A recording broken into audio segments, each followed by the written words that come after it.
Good evening, good evening, good evening. Thank you for You're joining. kidding. Oh, finally! Oh my goodness. My husband just came in and he's like, you guys didn't do a test run before. I'm like, I thought, we had it under control. He's like, no, I mean, IT people will tell you this, that. He's like, you really didn't do a test run. Yeah, that's so bad from us. And I It usually is. do. I just assumed, you know how it works. I mean, I've never been on an Instagram live. I've never joined a chat. I've had video calls. I've joined a lot of lives, but never been on one. And I didn't know that I had to make my profile public. But even after I had done that, it wasn't computing. And then I was like, okay, let me try it on my phone, because right now it's on my phone. I was using my notebook, and then only now it's just decided that it's been computing, that it will compute. So I think okay, I'm so going you to are keep it not on my using phone. your phone to log in. No, That's the no, problem. really. Yes. It doesn't log in on the notebook. No, it doesn't. Oh my goodness.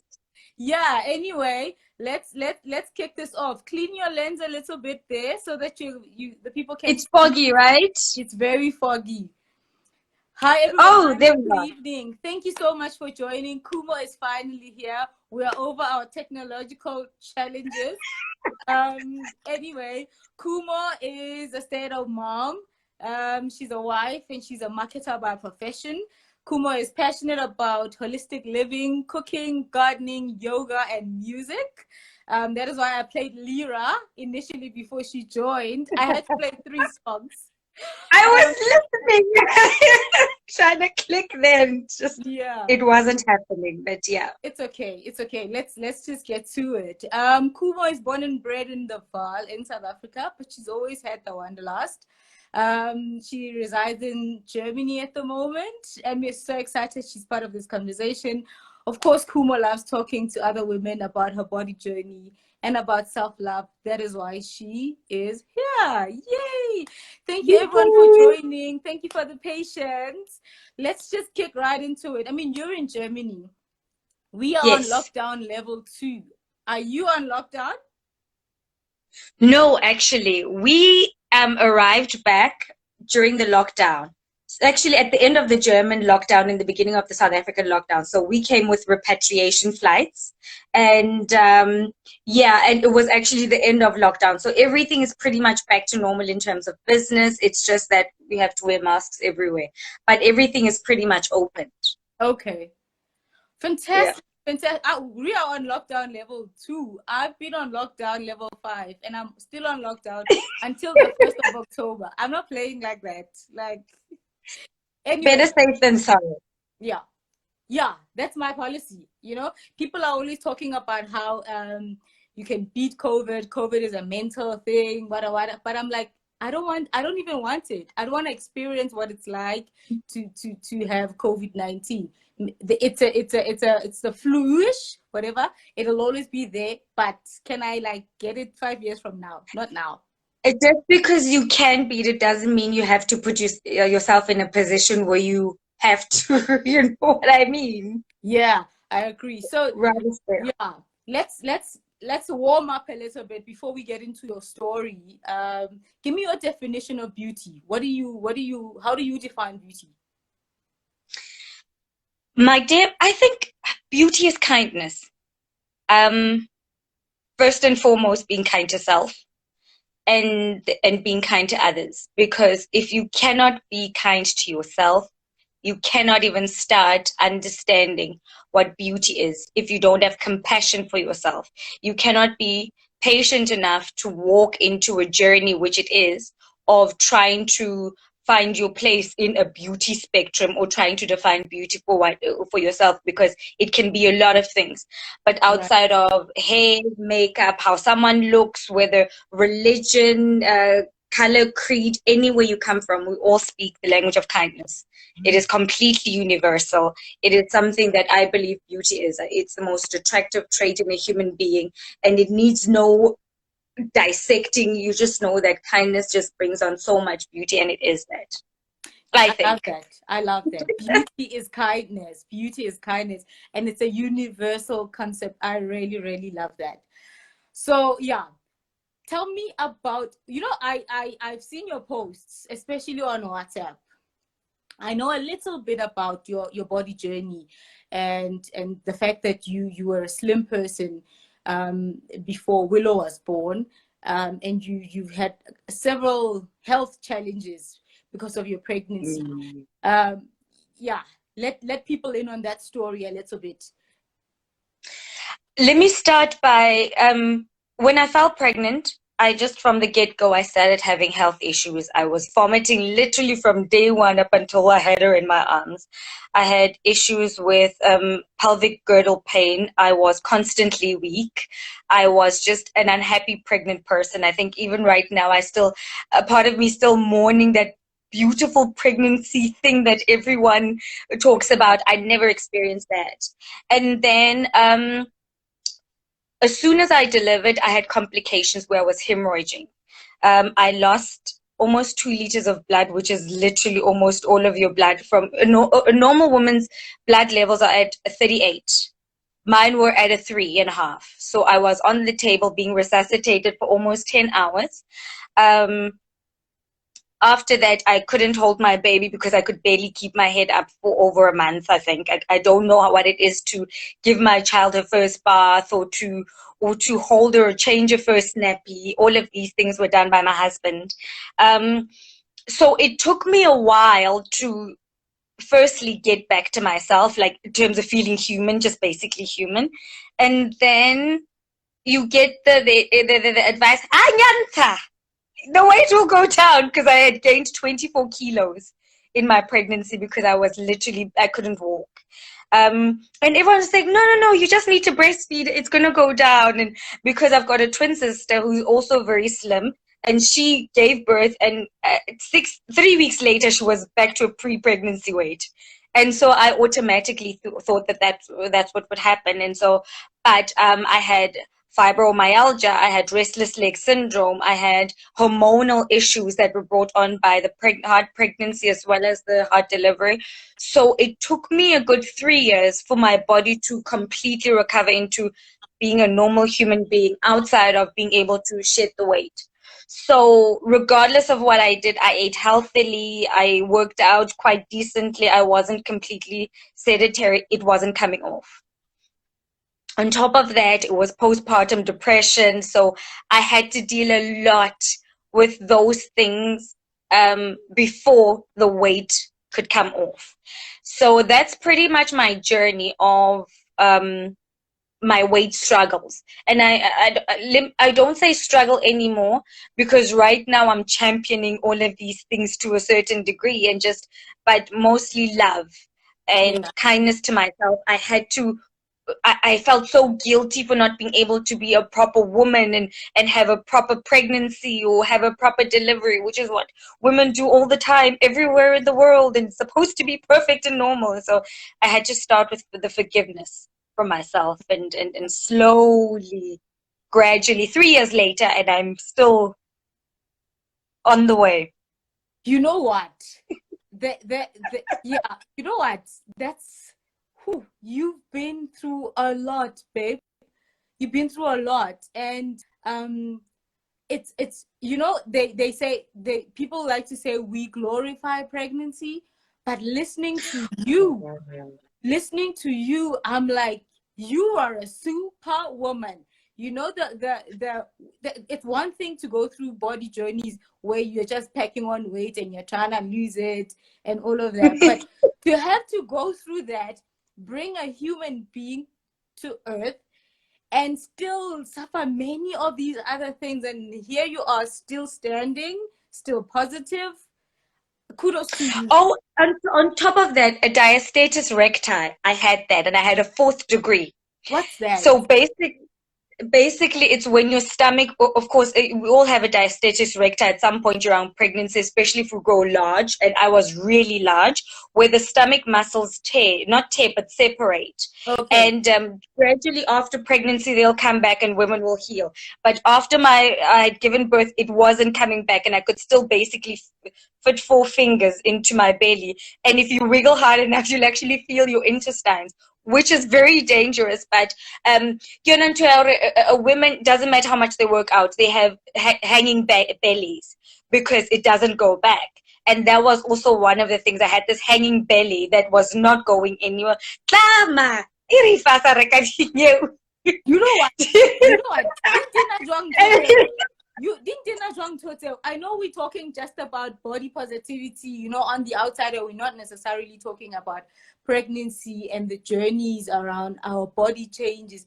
But I must just say, about breastfeed and the weight will drop. Like right now, I'm 80 kilograms. I've been breastfeeding a whole 3-year-old now. She's going to be. Why is this weight not dropping, Kanti? We oversimplify pregnancy. We oversimplify childbirth, including parenting and mothering. And we oversimplify these things because they're supposed to come naturally. When, to be honest, they are quite difficult because you just get thrusted into this world. No one says, okay, 3 days your practice, I want to and then 3 hours, and then the next day we give. No one gradually says, this is what you must do. You just get thrusted with this baby, and you end up holding this baby in your hand, and you're like, okay, it's sink or swim. On top of everything else that we have to deal with, I do think that the stats for postpartum depression are way lower than they should be. I think 95% of all women deal with a certain point of baby blues one way or another. Yeah. And it can last for years. It can last for many, many, many years. Those are some of the things that we do not talk about that we really need to talk about. We've made these topics taboo, you know. We just want to talk about, oh, bundle of joy. Oh, it's so beautiful. Baby. You know, we don't talk about, you know, the struggles. And there's real deep struggles. You know, the baby blues, you know, the hanging belly syndrome. There's so many things that happen to us and our bodies. The changes that we go through are hectic. And we don't talk about that, you know, and that's the element I love this topic.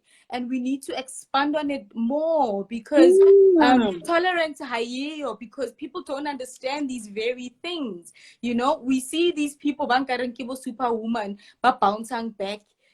You know, but bouncing back quickly. And we think that's everyone's portion and everyone is like that. Right? And that creates such a false sense of reality for a lot of women. I remember in the beginning, I became part of this mommy group here where mommies were meeting once a week for coffee. And I was literally like this all the time with no makeup. And these women would come in with their high heels and their skinny jeans. And I'm like, when do you even have time to do your makeup or your hair? I look disheveled. But you know, I realized that we are all in the trenches. They can put that makeup on. When they get home, we are all up and tired and moody and exhausted, and we have breast milk leaking from our boobs. But you know what? You know what it is? I think we are so used to putting up a show. We you know, this whole thing you're reading Bogoto. Oh, in Bogoto, what fuzz. That's why we do that. People are hurting, people are in pain, but they're busy in high heels. They're busy with leaking boobs, but they need to look posh. You know what I'm saying? Oh yeah. Yeah. Oh yeah. Can I just these are reality. Read a few comments for you? There's comments for you just here. Empathizing with the postpartum depression. We need to talk about that one. Tepi is saying you don't go through the most. We literally go through the most. Ukudzi is saying her pregnancy was very emotional. Girl, we know our emotional pregnancy. Advocate Ragubu is wanting to hug you. And then Kuzi is saying, "Oh, salute, sister. Just listening to you. Salute." And I'm Lenakirai, bravo, man. Tepi saying the hanging belly syndrome is not Ayoba. Since some of our kids don't breastfeed at all and it hurts. Yeah, right. There's a lot of comments. Ginny Jens is saying the worst part is if there's no family around to help you. Khumo and a lot of women here know what I mean. Yeah, some people go through these journeys alone, you know. Some people's journeys are, you know, they're single parents or single mommies, or, you know, and they go through these things alone with no support structure. Yeah, that's absolutely the worst. Yeah, Kuzi's agreeing with us. Women are good at hiding pain and sorrow. And I think we need to stop that. You know, Nteyam Bogoto, we need to get rid of it. I'm going to start a movement, another movement. I am so part of that movement. I'm not a Bogoto. I'm not. You don't strike me. I'm not a rock. I'm not a rock. Don't strike me. You know, I'm a poached egg. Yeah. Let's yeah. So I want to hear, a lot of people are interested in, you know, you said you gained 29 kilograms. There's 24 kilos. 24 kilograms, yeah. And you've gone through several things, but now you're looking, hey sister, you're looking great for someone that's gone through all these things. Give us your secret. Are you dieting? Are you on pills? What are you doing? What are you doing? You know, I wish I said this to my husband. I said he was also adding that. He said, I wish we had like this, just put some things together and said, this is how we lost the weight. This is how I lost the weight. Then we'd make money. But the truth is, there's no pill. There's no concoction. I don't believe in diets in the sense that restricting what you love to eat. I know that these things work for a lot of people, and some people are on keto diet, some people are on banting diet, some people are on paleo, whatever it is. I was never, ever, ever on any of those. Firstly, because I love my carbs too much, and I don't think that this is something that I would be able to sustain. Yeah. So I completely just, I knew that I was not being part of any one of those. I think I tried the banting for like a few days. And I was like, woo, the headache and the moods. But for me, it was not sustainable because I love food. I love to cook. My husband and I are very passionate about the culinary works. We cook and bake quite often, and we love to host people. I have to say, after years of trying to lose the weight, doing it, I realized that there's such a deep connection, and this is why I think 80% or 90% of people actually struggle when it comes to weight loss. It's not that we're not eating right, because people can say, but I'm eating right and it's not moving, but I'm doing the right things, and we have to understand that there's a body connection between being wounded and being overweight. There's a connection between, you cannot lose weight if you're not healing on the inside. Right. So for me, that journey didn't even come from a place where I felt like, okay, yes, I did want to lose the weight and I was trying to do that, but it came to me, it started coming off when I started to heal inside. Yeah. Hey, let's pause for 2 seconds. That's such an important point. You know, and there's a friend of mine, Mpomuko in Elena, she's on a similar self-love journey, and she posted and said self-love is an internal thing, you know, and you are talking about healing on the inside. There's all of us, most of us, we're busy trying to fix the outside. We're trying to fix our but we're not focusing on what's actually important, the healing. Hey, go on. What is actually causing us to be unkind to ourselves by not maybe making the right proper eating decisions or going out? But what is it that causes this pain that just also keeps us stagnant and keeps these toxins in our bodies and that, you know, because it comes from, and a lot of the hormonal imbalances were that they were just toxins that were there that were not moving. I do believe that there's a connection between the physical, the thyroid, and the mental. Any kind of issue in the body that I feel like is hormonal based is a lot to do. I can honestly say it's 90% to do with the internal work and needing to heal. And it started when, I was doing yoga, you know, just going to the gym doing yoga, until I got to a point where I started being fervent in my practice. And I started training to become a yoga instructor. And then it was, and I have to, it's oversimplifying it, né? But it literally started to melt, and I had no idea what was going on, because I was healing. I started to heal. I Right. started doing the work. I Yeah. started going to intense sessions and my own sessions that were filled with nights or mornings and meditation sessions that were just full of tears and that were full of a lot of things that were just coming up and healing, and the weight almost just started coming off. Wow. I mean, Wow. I exercise. I'm very fervent in that. But I could only start exercising after I was healing, because I was not at a place where I was kind enough to actually put the effort into myself.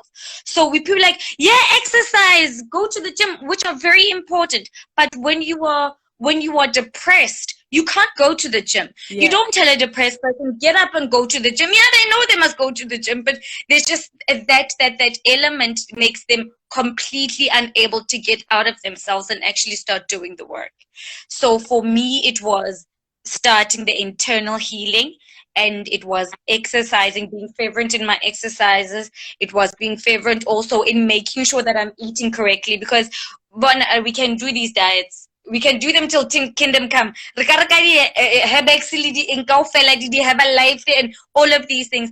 But if you're not at a caloric deficit, there's nothing you can do. Even if you redefine plenty have a life, it only works with a caloric deficit or a good eating plan. So I don't know what papa That is so true. That is so true. That is so true. That is very true. But you know what? Just listening to you now, you are actually reaffirming my stern belief that, you know, all of these things, the internal matters, number one, but we will start to see a change if we do these things from a place of love for our bodies. Oh yeah. Oh yeah. When we recognize that we need healing, and we need to love ourselves differently, and we need to be kind to ourselves, and when we take a stance of exercising because we love our body, eating right because we love our body, sleeping because we love our body, we will only then we start to see a change. All right, I think you are reaffirming that. Absolutely, absolutely. And I think the strive for women to look a certain way, or to exercise and become fitness junkies, all of these are all good and well, but will never change the narrative of women and how women look and feel about themselves until we start addressing love from a point of taking care of yourself internally. Yeah. When you start loving yourself, let me tell you, we will not have issues with obesity and overweight. And you cannot talk about body positivity when you are or advocating for obesity, because that is not self-love. When we are saying to women, it's okay to put your health at risk because you love yourself, that is complete. It's a complete fallacy, and I feel like we need to step away from that. I don't believe we should hammer body types and body images and all of that. We should stick on saying, you know what, let us be healthy. Yeah. Let us look after our bodies and our souls. Whether you are tall or short or big busted or I have a big bum in proportion to my body, and I've got very skinny legs, which used to be one of my main problems. I've got skinny limbs. My arms are skinny, my legs are skinny. It took me to a point of complete self-love. Now, when I was skinny, I hated my legs. And now I'm like, look, these legs are carrying me all over this world. Yeah. These legs are the ones that are able to make sure that I run with my daughter and have a good life. And I'm a happy person. I can do yoga and I can exercise. You know, they don't have to look a certain way. I don't have to have Rihanna legs. I'm happy that she has those. But I am okay with what I have. Yeah. Most importantly, I am healthy. I'm in a healthy place and a healthy mind. And once we start teaching and coming to women from a point of saying, how do we love ourselves as women? How do we love each other? How do I teach other women to heal themselves and get to a place of self-love? We'll stop teaching going to the gym. We'll stop teaching not just exercise programs. We'll stop teaching weight loss programs. Yeah. Because all of these things will start aligning somewhat. You're so right, hey? You are very, very right. I agree with you. And just, everything you've just said in the past 3 minutes, that's just encapsulate what redefining beauty is about. Because recognizing that there's beauty in all of us and appreciating where we are, appreciating who we are, appreciating what we are. It's fine for other people to have what they have, but it's in our best interest to love what we possess, right? Tell me, Absolutely. you know, when we were having this conversation, the objective of the movement or the one thing that I want to teach people is to celebrate the process, you know, and I see that you do that so well, because right now you posted pictures. You don't have a six-pack as yet, but you boldly post pictures. So and that speaks to you celebrating the process. You know, you're not where you want to be, but you're celebrating where you are now. Yeah. When we look at these Instagram pictures and wherever you find them, you get before and after. You know? And this is actually what makes it so unrealistic. Yeah. No one sees you when the stomach is not quite there yet, or when the thighs are not quite there yet, or the look is not complete, or it's not there yet. And I remember in the beginning, I used to be so mortified looking at my pictures, and I was so mortified taking these pictures. And I remember one day I was about to write something like, "These pictures are embarrassing," even though I was going to post them. But I was like, "Fuck it." You know what? I am celebrating this journey.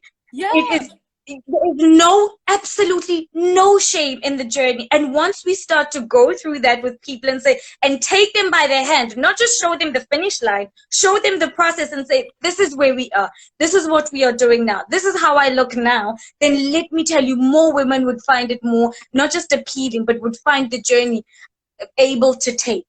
You know, they're like, oh, okay, it's not that daunting, because there's a beginning and a middle and a semi-middle, and then only we get to the finish line after 10 years or 5 years or however long. We just want to go from the beginning, Hannah, 80 kilos, and then right up to where she's 50. Like, okay, so what happened in between? And that's very unrealistic. You know what? I'll tell you, it's very unrealistic. And enough for now.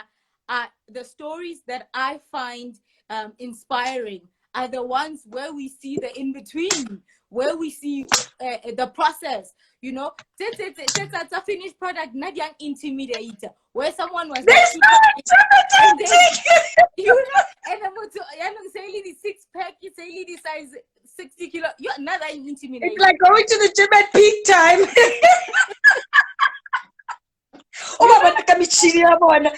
I used to, and I didn't go to the gym until I lost more than almost 15 kilos. So it's only the past few months that I've gone to the gym. I found it so intimidating. Yeah. Because everyone there, and let me tell you, it's not that their asses look like that. There's now trousers that are shaping the bottom. I'm like, no, they bought the bums. They're not real. So, but all of these things for someone who's new are so intimidating. You walk in there, you don't know how to use the machines. You don't know where to start. You have no one that says that looks normal, that says, oh, okay, this is how this machine works, or that you can say, oh, okay, Karo is not as quite where I am, but they look like they're still in the journey, and you see them doing that. You don't see all these bodies, and that is intimidating. And I hated going there because I was like, why? Right. You know, why am I doing that to myself? I'm not getting there. But until we start, so if you go to the gym around maybe 11 o'clock in the afternoon, in the intermediate phase, that are going through the journey. If you go in the morning early peak time or in the evening, you find the perfect bodies. But once you start actually seeing the people that are in the process or things that are in the process, then you go, you know what? I can do this. Let me take it one step at a time. Let me start with one thing. Let me start with just by waking up in the morning, because that is one thing that, you know, I always say that for me, the process was so long and tedious. It wasn't just, okay, get to what today, and I'm like, boom, I'm there, and I'm jogging, and I'm running 8Ks a day. You know, it started with the small steps, getting up in the morning, because that is all my mind and my spirit and my heart could conjure up, was to get up and give myself 10 minutes of breathing time. Yeah. It started with me saying, I'm going to get up early enough, 10 minutes before everyone, just so that I've got time to breathe. I'm going to get up just a few minutes before and then breathe. And if you're dealing with depression, it's things even as small as, let me just make my bed today. Yeah. That those are the realities of the accomplishments we should be telling people. Not that we are running, and there's nothing wrong with running 10Ks. I run 10Ks. There's nothing wrong with going to the gym or banting or eating right 7 days a week or 6 days a week. But if you say to someone who's struggling, let's just wake up today and make the bed. Let's just wake up today and tidy up where we are sitting. Let's just get up today and fill the dishwasher. Those small things are what will create habits of positivity. Those things, those small accomplishments start to reflect or shine in the serotonin levels in the brain that goes, you know what? I've accomplished something. So for me, the journey is so, so, so critical. It's very critical rather than just showing the finished product. Yeah, I agree. I want to let everyone else that's on the call know that, the Redefining Beauty movement, I started it because I felt we don't see stories and bodies that are real enough, relatable. And we are only shown show reel, the highlights, on social media, on Instagram, when people only talk about once they've reached the finish line. And that's why I started this movement to say, hey, there needs to be pictures, real pictures of average, normal looking people that are going through the most, because we can't. That's the gist of this movement, to say, hey, because I always found myself in between, and I always find myself in between. I was trying to lose weight, who celebrate body plus size, who celebrate body six pack. Rona, what about what about us? So that is why I started this movement, to accommodate that woman, Yeah. That is important. It is very important. That is so important. I think one of the things about the Redefining Beauty campaign that stood out for me was you said something, and it's one of the things that is always resonating in my heart and in my spirit. You said that we shouldn't only just love ourselves when we get to where we want to be. We should love ourselves regardless of where we are, and that for me has always stood out. And I actually didn't tell you this, that the other day when I was thinking, I thought to myself, we shouldn't be at a point where we have to feel like we have to earn our the way we look at ourselves. And we don't have to earn it. We don't have to do anything to earn it. We don't have to have a six-pack to love ourselves. We shouldn't have to feel like we have to look a certain way in order to be able to get the love. And I remember with the Redefining Beauty campaign, that was one of the things that stood out so much for me, was let us celebrate ourselves where we are. Let us love ourselves regardless of how we look, because that's where it starts from. There's nothing wrong with going to the gym. There's nothing wrong with losing weight or eating right or getting fit and getting that six pack. But you should love yourself every single part of the journey. Yes, you should be proud of your accomplishments, but you should love yourself anywhere you are, everywhere you are. You know what? Because the body is ever changing.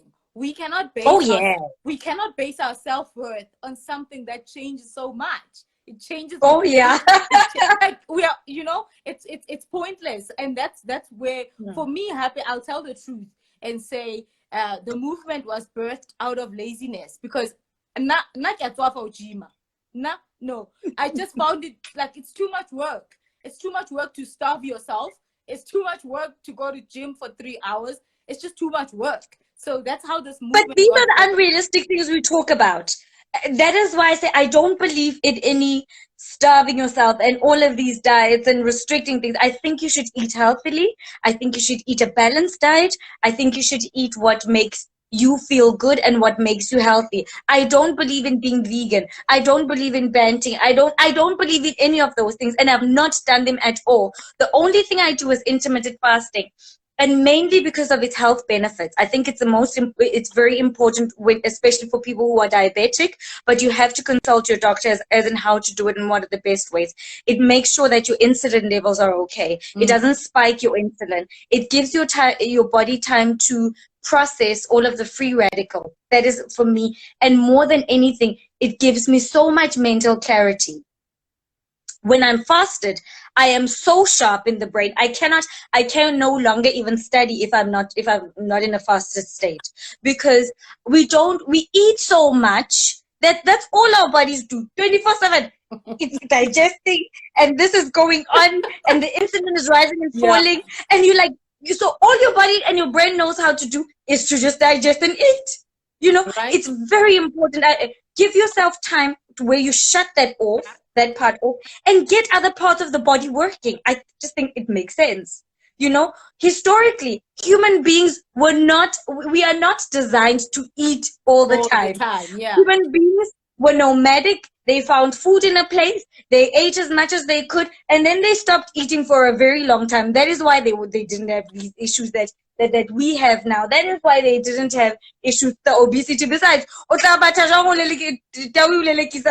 overweight. You understand? So I think for me it was.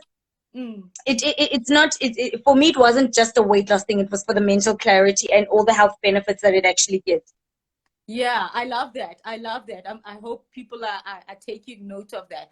We're going to be running out of time. I just want to read through the comments before we close up. I think we've got 5 minutes. Oh, wow. Normal way too is saying, I'm loving the conversation. Thank you, girl. Maungo is saying, we are celebrating the journey. Advocate Raku is saying Maharing is so very important. Yes, sir. Yeah. Kudi is saying we can only see change again if we allow the process to happen at its own pace. Our pace, not because it's a competition and end up overworking and being depressed. Yeah. Maungo is saying I'm really loving this. Tepi saying there need to be pictures of real people with real bodies. Yes, girl. This is why this movement is important. That is why you guys need to be inviting people to the movement. Tell people to follow the pages. Let's get people knowing about this beautiful movement that liberates people. Okay. There needs to be more. I think I've read a lot of the questions, right? Okay, the last one that I'll read before my last question to you is, okay, it's actually a question from Maungo. How do we tackle body positivity with people who suffer the silent struggle of being underweight and are struggling to pick up weight to be healthy, and no one speaks about that? That is very, yeah, that's another topic. That is another topic. Can you share? Because you've been slim before, right? Can you share a little bit? Yes. I honestly feel like weight issues, it's just that it's very unfair that we highlight more on the losing the weight than we do the gaining the weight, because people generally think it's easier, which I don't think it is. It's just that there's more people that are trying to lose the weight than there are people trying to gain the weight. For me, and it's going back to the essence of what I said in the beginning, once we start to do the internal healing, our bodies will follow suit. It will be so much more easier for us to make that mental change, or where our brain functionality starts to become healthy, where we can make positive eating habits or working out habits. So it's not even just about losing weight. For me, yes, that's what it was, but it's not about losing weight. It's about gaining weight, just getting healthy, getting into a place where we are healthy physically, spiritually, mentally. It's all about the healing. The process is healing. It's not about weight loss. It's not necessarily about my journey was that of weight loss, but the journey of self-love is about healing more than anything else. Once we start to heal from the inside, then we will start to see the changes manifested. And this is not to take away the fact that it's your responsibility to eat right and to exercise and to make sure that you are in good health for most part. But it's very important that once we start to heal from the inside, we will see things manifest. I think one thing for me I'm very passionate about is teaching yoga. I feel it's one of the things that we do not talk about or they're not known and the benefits aren't known in such and it would be very important that we teach children from a very, very young age, from kindergarten age. And this is in no terms saying it is religious or teaching them any religious doctrine. It's teaching children how to manage their breath. Once you start managing your breath and learning how to breathe, you will be calm. You will not be flustered. You will not be nervous all the time. You can clear away depression just by breathing. You can heal your body just by learning how to take a moment of silence and just to breathe. I feel that is so, so, so necessary to teach children from a very young age, to teach people, to teach everyone. Once we can start by taking 10 minutes a day for ourselves to learn how to breathe, then the building blocks will come in slowly. So it's no use to teach people how to eat right, how to work out when they don't know what to do when they start from A. So You're I so think right. going from A would be take 10 minutes every day, every morning, and just breathe. Breathe for 10 minutes, close your eyes and breathe, and then carry on from there. I think you know what you're saying. Also, just adding to what you're saying is that the learning yoga or learning yoga practices would also help with anxiety, and that's something that a lot of people are struggling with right Absolutely. now. You know, Absolutely. right? Most people are struggling with anxiety disorders. Yeah, We have children that are suffering from anxiety disorders, children as young as 4 years old. And if we could just teach our children to take a moment to say, you know what, let me be silent, let me breathe, let me just learn how to manage that. I'm doing that with Willow, and it's so funny when she gets upset, and it's helped so much with the tantrums. When she starts getting flushed, I'm like, whoa, take a moment and breathe. She doesn't understand the psyche, but it already works with the fact that she's taking a deep breath. It just calms her down, and it's not a magic potion, but it's just something that helps you manage your emotions and helps you manage your feelings, and to create a good mental space. Just a deep breath, and then that's it to start off with. yeah. You know what? I don't like it when Instagram is the one that shuts down my sessions. So I wanna close the session properly. You know, and thank you for sharing your story. Thank you for sharing your journey Thank with you so us. much for I think having you're me. such an inspirational woman. Continue to share your story with other people. This live will be available on the Redefining Beauty SA page for some people to get back to. A lot of pearls were thrown. Woo! Diamonds, I mean, pearls of wisdom were shared here. Guys, I want to wrap it up. And in summary, Khumo, what Khumo highlighted that is of deep importance is healing, you know, healing from the inside, starting the self-love journey from the inside. Once we are healed on the inside, it'll be very easy to work on the aesthetic. It will be very easy to Absolutely. work on, you know, the weight loss and the shedding of the weight and just how we look and how appreciating it. And she also spoke about something that's very important, which we all need to learn, or practices that we need to learn: breathing, yoga, meditating. These things are important because not only do they affect us physically, they will also help us mentally, because we, you know, Mm, yeah. And I want to say that this movement is all about that. We look at things from head to toe, meaning we look at mm, mental health. We look at you know, beliefs and conscious beliefs. We look at the physical body. We look at health and all of these things. So guys, follow the movement, join the conversations. I'm here every Wednesday talking to different women, and I love talking to women that are just, you know, friends, people that are not necessarily celebrities or people that will want to gloat or are advertising anything. But I feel that we need to talk amongst ourselves and inspire each other, because our stories are much more relatable than people that mm, are being, or people that are trying to mm, sell things to us, you know, because other mm. people are doing things to sell stuff, not Maybe I necessarily. must sell that weight loss tea. Maybe you should. Yeah. I wouldn't live with myself lying to people. Yeah. Anyway, guys, ladies, thank you for joining. Let's hook up again next week. But tomorrow I've got a session in the afternoon. There's a wonderful lady that's joining me tomorrow at 1 p.m. And tomorrow we're talking about hair. We're talking about hair. Woo. Yes, yes, yes. We're talking about hair as in like our African hair and the identity linked to that. So join the conversation, please. Follow, follow, follow. Send people to follow us. Let's create this movement that is accommodating, that accommodates everybody, right? Thank you, thank you. And for those who don't know, Thank you for having me. we've got a campaign that's running. Hashtag my superpower. Khumo, I'm waiting for your post. What's your superpower? You've I dropped didn't know some. I could actually post. You can, you can. I will.